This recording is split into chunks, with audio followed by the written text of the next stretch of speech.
But going to come back up, and he's going to interview Matt Stevens about some stuff to help us understand this picture of generosity and finances. Luke brought this up at Why, a series on generosity.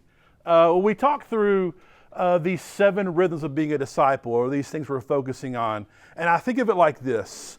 Jesus came to start a new way of life. That's good. And he didn't just come to say, do this, try harder. It's literally a new way of life. And friends, being generous with what God has given us in this context. We live in a world, right, in America, in the West, that is full of consumerism. I mean, we literally every minute are being sold something, right? And we're being sold, if you purchase this, if you get this, you will then be fulfilled. And we have to understand that is completely counter to the way of Jesus, who says, lose your life and you will find it. Not purchase your life and you will find it, correct? And so we live in a context where generosity is completely countercultural.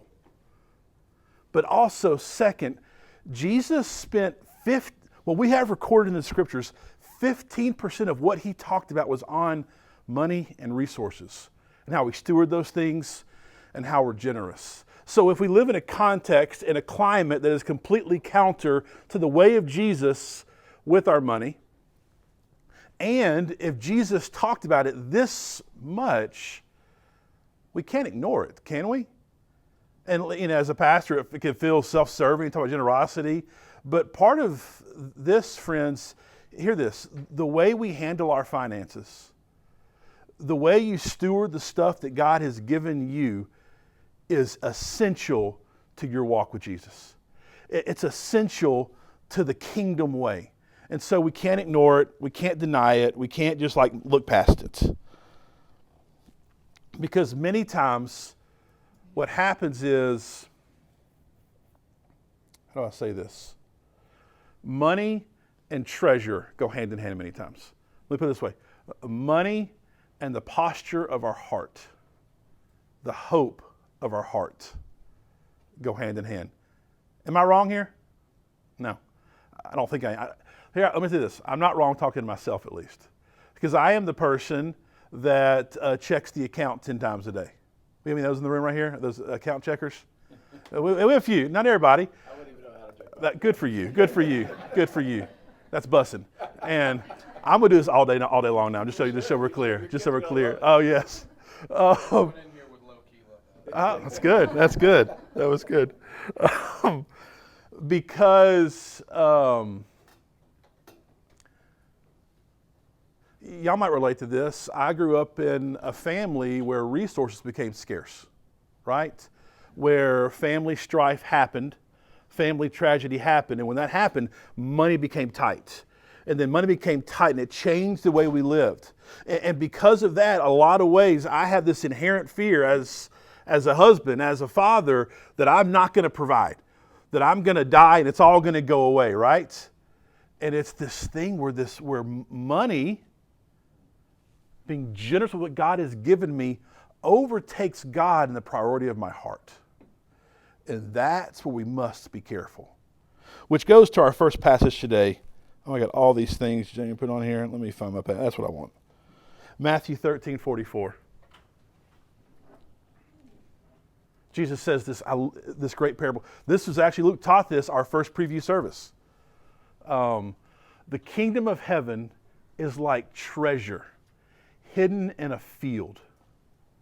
When a man found it, he hid it again. And then in his joy, he went and sold all he had, and he bought that field.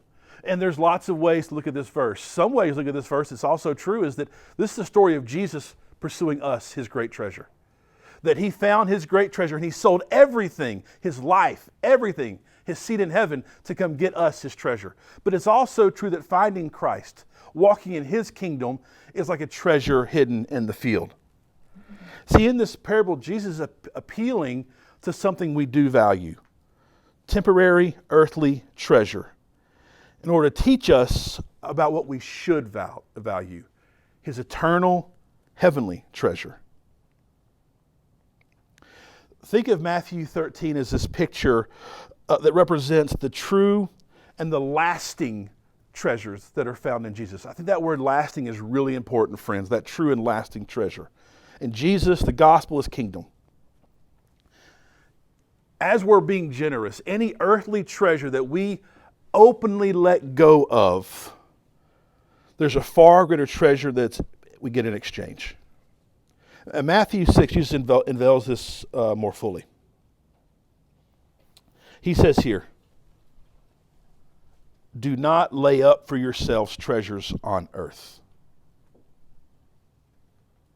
where moth, rust, destroy, where thieves break in and steal. Man, this verse just comes way too close to home. We got a new house this summer, and I thank God that we did. And I believe it's a blessing from God for this season. It might not be forever. That house is not mine. But I will tell you, when you move into a thing, when you get the new couch, I remember right before we moved, I was doing my devotion at our old house in Legacy at our kitchen table. And out our kitchen table, I could see our backyard full of the stuff grandparents had bought kids. Treehouse, trampoline. And I remember getting that trampoline, I remember putting it together. And it was brand new, and it was great. And I looked at it 10 years later, and that thing was beat up. It was full of rust. That net had seen better days. The whole thing was coming apart. It's this reminder. And my mother in the new house bought a brand new trampoline. And for MC last week, we put it together. And we fed them. And so, and it's brand new, and it's so pretty. But then God reminded me, like, oh, well, that's going to be rusting very soon and going to be jacked up and messed up very, very soon. It's this reminder that the things that we put our time, hope, and money in are so temporary, friends.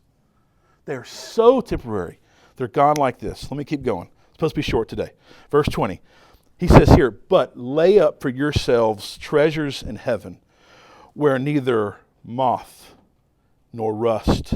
Listen, treasures in heaven are not the trampoline. The net doesn't break. It doesn't rust. Doesn't destroy. Thieves do not break in and steal. For where your treasure is, there your heart will be also. Listen to this. Jesus says this here. Do not store up yourselves treasures on earth. Why? Because earthly things are bad? No, they're not bad, but they will not last. Earthly treasures are good. They are not bad. But hear this. We must know this. They will not last. They will not last. Unless it's one of those dressers from like the 50s. Like my mom had a dresser she got when she got married. That thing is still going strong. It's 1,000,000 pounds. You cannot move it. It is stuck forever. But it might last forever. When Jesus warns us not to store up these treasures, it's not because wealth might be lost. It's because wealth will always be lost. Either it leaves us while we live, or we leave it when we die. There are no exceptions, friends. According to Jesus, storing up earthly treasures isn't just wrong, it's just stupid. Not to be ugly, because I'm in this with you. Like, I get this with you. It's just the height of being foolish, because it's a bad investment. Which, here's the main idea of this series, the big idea. It's the treasure principle. Great book by Randy Alcorn. I fully stole this idea from him. This right here. You can't take it with you, but you can send it on ahead. This is the heart of generosity. It is seeing our treasures, it's seeing our money as being a temporary thing that God stewards to us.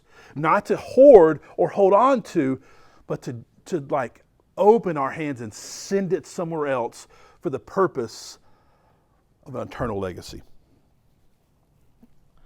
So Matt's going to come up here in a minute. He's a financial planner, and planners tell us when it comes to money, think 30 years ahead. Think in the future. Don't just think 3 months or think 3 years. Think long term. That's good. That is wise advice. But see, Christ is the ultimate investment counselor. He takes it further. He says, don't ask how your investment will be paying off in just 30 years. Ask how are you paying off in 30 million years. which is hard for us to see. I know it is. But if we can really see with this eternal lens, because this 75, 80 years, if we get that, at 90 years, 100, 110 if you're really good, it is a breath compared to eternity. Let's invest wisely. Jim Elliot says this: he is no fool who gives what he cannot keep to gain that which he cannot lose. Here's the key, though, learn this way. It's how we view our money. It's how we view our money. Psalm 24. The earth is the Lord's, and the fullness thereof. It's the world and those who dwell therein. What the psalmist is saying, and this is all throughout Scripture, everything is his. Everything is his. God owns everything. I'm his money manager. God owns it all. We're just managers. We are just stewards. This is tough for Americans. This is tough because we value owning things, do we not? Many times our identity is found in owning things. Our security is found in owning things. And what I'm going to argue over this series, not argue, what I'm going to hopefully learn with you over this series is that that's a much lesser hope. That's a much lesser security because those things will not last. It's all his. He's given it to us to steward, to manage. And I'm going to end with this, and I'm going to have Luke come back up. Here's the question we're all going to be asked. And I want us to hear this, and it's kind of sobering. He is going to ask us, how do we manage what he's given us? And friends, if we're in this room, there's a good chance we're in the top 5% of wealthiest people on the planet. And we live in one of the wealthiest times in the history of the world. And the eternal creator, loving God is going to ask us, well, how did you steward this? How did you steward this? Let me pray for us. Dear Lord, as we think through money, as we think through these things, it's humbling, it is convicting, Father. But what I pray we see today, Lord, is not shame, not something more to bear, but we see hope for a new way. That we see what is true, and what is true is that money and resources and things are a lesser, unworthy God and security blanket, Father. And so we see money for what it is, that it's all yours, that we're to steward it well, that you will provide for us, Father. So, Father, help us walk in your new kingdom way as generous people. We love you, Jesus. I pray all this in your name. Amen. Luke, Matt. Great. I'm working through this new sermon idea. It's not formed yet, but I was reading in Leviticus about a month ago where God tells Israel not to harvest the edges of their fields. You know that? Like, don't harvest the edge or anything you drop, because those are going to be for the poor and the foreign on your land. And I just thought that was such a strange command. And I started looking at that, and it really comes to being people of margin. And this is the disciplines we're talking in here. God gave us like hard and fast rules in the Old Testament to make us people of margin because he knew we wouldn't be. So he said 1 out of every 7 days, you're going to Sabbath. You're going to stop working as unto the Lord. Remember and keep it, 1 out of 7. When it comes to your money, you're going to tithe it. 1 out of every 10 belongs to the Lord. And even with your, in an agrarian economy, even with your talent, the edges of your field don't harvest. And you look at this, and then you look at America, and we're not people of margin. We really stink at this. We spend more than we make. We commit more time than we even have. We double book. We are rushed and hurried. We try to double and triple our investment and even our in our work. And this is like a callback this whole year of us like walking through this rooted stuff to be people of margin again. What does it mean to be people of margin? I mean, you see Jesus, he was he had 3 years to save the world, and he was the most unhurried soul on the planet. What would it mean to be that again? To run into someone and how's it going? And the first question's not, man, I'm so busy. It'd be like, man, you know, I'm blessed and highly favored. I'm filled with the Spirit. I'm just walking at God's pace. So I hope you get some of this. We're going in finance today. Matt, give us all the secrets. Tell us about how you got here. Tell us about your experience with finances. So my background in personal finance is a bit diverse. I'm a certified financial planner. I've been a licensed financial advisor for I think about 11 years now. So I've worked with my own clients. I've also worked as a consultant in the industry to other financial advisors regarding how they build their practice. And probably the most unique part of my journey in personal finance was at Barksdale. I was for a couple years the financial counselor for the installation. So I worked with everybody, whether they were service members or civilians working on the base. Like I worked with them for their financial counseling. So in that position, I got to talk to airmen who were in their first term, who just joined the Air Force and this was their first duty station, all the way up to a 3-star general who was doing his retirement planning. I was probably in over my head on that one. But so I've gotten to have a wide swath of conversations. Okay. What are some of the biggest mistakes and obstacles you see people make, or obstacles to living a life of margin when it comes to finances? So the biggest obstacle is I think that folks aren't, at least in the situations that I've seen, a lot of folks tend to not be objective about their situation. If you've outlined, what's going on in your finances on paper, not just in your head, right? And that's a key. You actually got to look at what you spent. That's a big part of it. Because I've spoken to people who, one of the first questions I would ask, whether it's a financial, investment conversation or a financial counseling conversation, is what's your biggest expense? And usually folks get that one right, usually, not always. But then how much do you spend on that? That one everybody gets wrong. So even if you're tracking your budget and your expenses very tightly, there's probably a little bit of room for opportunity. And so that's always the biggest hurdle, is someone being very objective about what they're spending. All the way from your house to your car to how much debt you might have. Everything should be on the chopping block when you're looking at your situation financially and saying what's good, what's bad, what's the utility in this thing. So that objectivity, I think, is the biggest obstacle for most people. Okay. What are some steps that? One of the reasons we want to have you up early, we're going to do this. I think this is 6 weeks of generosity. We're going to talk about through the end of the year, I think. Was because you have a heart to help the church body, right? And are offering up your own personal time to sit down with people, right? And do some coaching or that kind of thing. So we want to have you up early. So that's kind of just a commercial for us. If anybody wants to sit down with Matt over the next several weeks. What are some steps that we could take, small steps even, that we could start taking to become more in line, I think, with where our hearts and heads want to be? We just haven't done it yet. What are just some steps we could take? Practical steps. So some folks in the room probably have done an excellent job paying attention to money, and that's great.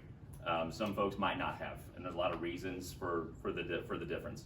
I would say the steps towards understanding your own situation is just that. It's putting it on paper and understanding what's going on. If you're just trying to recall, if you're filling out a budget worksheet, let's go to the piece of paper, right? If you're filling out a budget worksheet and you're putting in what your mortgage is, you probably know that number. What your car payment is, you probably know that one. But then once we start getting into groceries, fuel, travel, all of those items, you might not know that to the penny. And those little rounding errors matter by the end of the spreadsheet. But also, you might be remembering yourself in the most favorable light.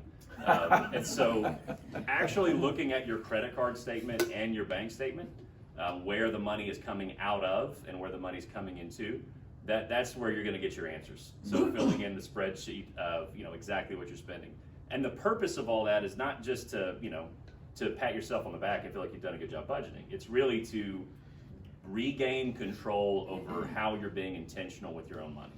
I think that's one of the number one things in our lives, among Netflix and some of these other things where we freely give our time and our attention.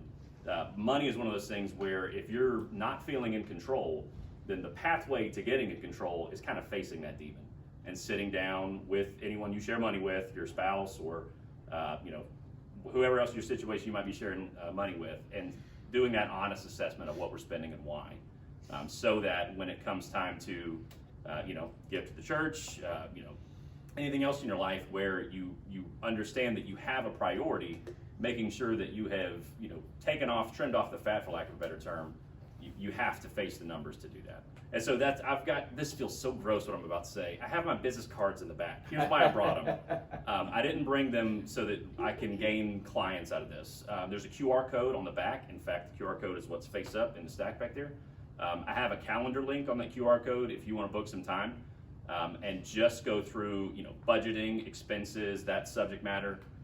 If you've got investment, retirement planning questions, that's not exactly what I'm standing up here to talk about. I'm really here to go after the heart of budgeting and expense. And so if there's other areas of your life where you're trying to regain financial control, separate conversation, but more so looking at just day-to-day expenses and that type of thing. So please take my card. There's a calendar link that actually has my availability right on it. Just put in the notes that it's for Covenant, so I'll know.